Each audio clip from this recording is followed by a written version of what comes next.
The Greeks believed that Asclepius learned medicine from a wise centaur, a creature who was half man and half horse. In time, the young healer became so accomplished that it was said he had the power to raise the dead. Zeus, the father of gods, feared that Asclepius might disturb the balance of nature. As a result, he fired a thunderbolt at Asclepius, killing him instantly. Apollo was enraged by the murder of his son. He avenged his death by killing Zeus's ally, the Cyclops.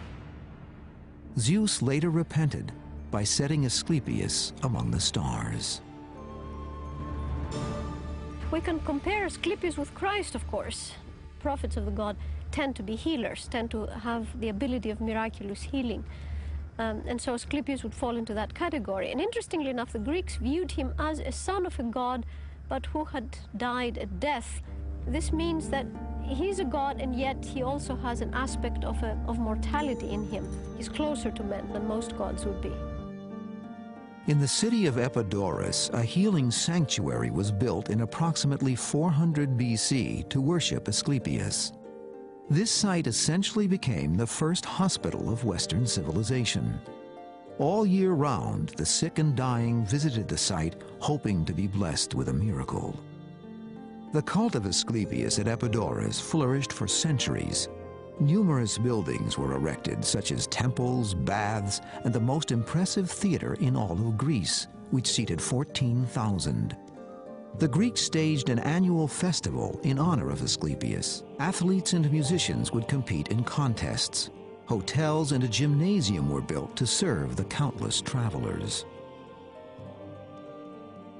In order to find cures for their illnesses, the ancient Greeks were known to turn to a number of sources: the gods, physicians, amulets, and incantations. Those seeking a cure would come to the sanctuary and make an offering, often placing sweet cakes on an altar. Then, during the night, they would fall asleep in the sanctuary and experience God-induced dreams. In this hypnosis-like state, the god Asclepius was said to appear in their dreams and heal the person, either physically or by giving him advice. Sometimes his sacred snakes or dog would appear in the patient's dream to lick a wound. In ancient times, countless people attested to the miracles that were said to have been performed by Asclepius in the sanctuary of Epidaurus. A woman who was blind in one eye. Her name was Ambrosia, and she came all the way from Athens to Epidaurus. She went around reading the cures, and she was skeptical. She laughed to think that anyone could be cured of their illnesses so easily simply by sleeping overnight and having a dream or having a serpent lick a wounded toe. So that night, she herself, in her dream, confronted Asclepius, and he chided her for being skeptical. He cured her blind eye, and he instructed her to offer a silver pig in commemoration of her skepticism. At Epidaurus, modern archaeologists have excavated ancient stone tablets that list the miraculous cures that were said to have been performed by Asclepius.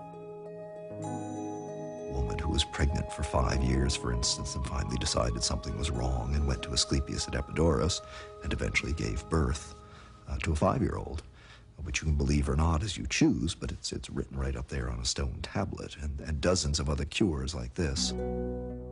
In 420 BC, a devastating plague swept through Greece, wiping out 1/3 of the population. In response, healing sanctuaries sprouted up all over the Mediterranean. Legend claimed that Asclepius had several sons and daughters who also became doctors. His daughter Hygeia became the patron of preventative medicine. The modern word hygiene was derived from her name. Worship at Epidaurus lasted until the 6th century AD, when Christians came in and erected a church in place of the sanctuary. Very often you find the Christians have to adopt a, if you can't beat them, join them attitude and set a church right on top of the sanctuary of Asclepius and dedicate it to healing saints. So that the same activity continues, we just try to change the name and put it in an acceptable Christian form. The superhuman achievements of male divinities roused the awe and admiration of the ancient Greeks. Were the Greek goddesses equally as powerful as these male deities? They were witching warriors, sensuous seducers, and virtuous virgins.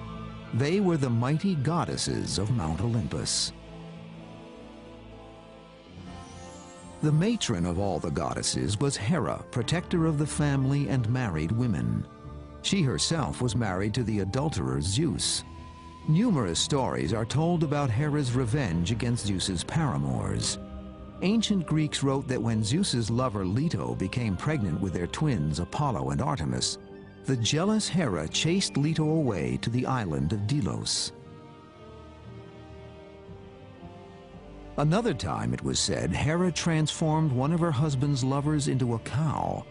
Yet Hera's powers were not limited to her husband's infidelities. On the ancient battlefields of Greece, Hera was said to have intervened often, assisting warriors in their pursuit of victory. While Hera fought against the infidelities of her husband, the goddess Aphrodite, on the other hand, became the instigator of love affairs between gods and mortals. The Greeks believed Aphrodite symbolized the essence of beauty, love, and desire, but the origins of her erotic powers are lost in antiquity. One story says that she is the daughter of Zeus. Another legend claims that she sprang from the bleeding testicles of Uranus, the god of the sky, as he fell into the sea after being castrated by his son, Cronus. The Greek Aphrodite is no, a Botticelli Venus on the half shell. I mean, this is one fearsome goddess that comes out of the bleeding testicles of the sky and the spume of the sea. It was said that Aphrodite had a fondness for roses and doves, yet her favorite pastime was casting spells and weaving love affairs between gods and mortal women. She eventually became the patron goddess of prostitution, and temples dedicated to her became the first brothels in ancient Greece.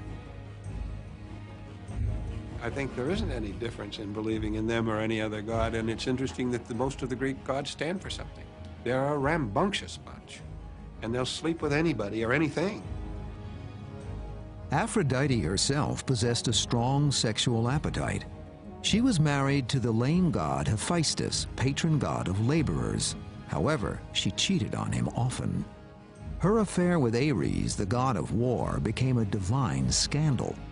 In the ancient book, the Iliad, Hephaestus is told of Aphrodite's clandestine romance by Apollo, who had been spying on her. A trap was then laid for Aphrodite and Ares. When Ares came to make love to Aphrodite, Hephaestus caught them in his net at a delicate moment.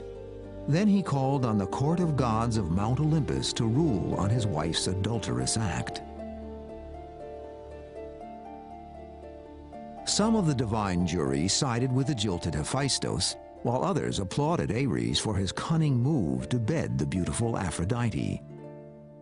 The affair became the fuel of gossip on the mountain of the gods. Aphrodite went on to have other affairs and bore many illegitimate children. Her son Eros, also known as Cupid, assisted his mother by using his magic arrow tipped with gold. He was said to pierce the hearts of gods as well as mortal men, and was regarded as the most beautiful of the Olympian gods because he inspired the emotion of love and softened the hearts of even the cruelest of men.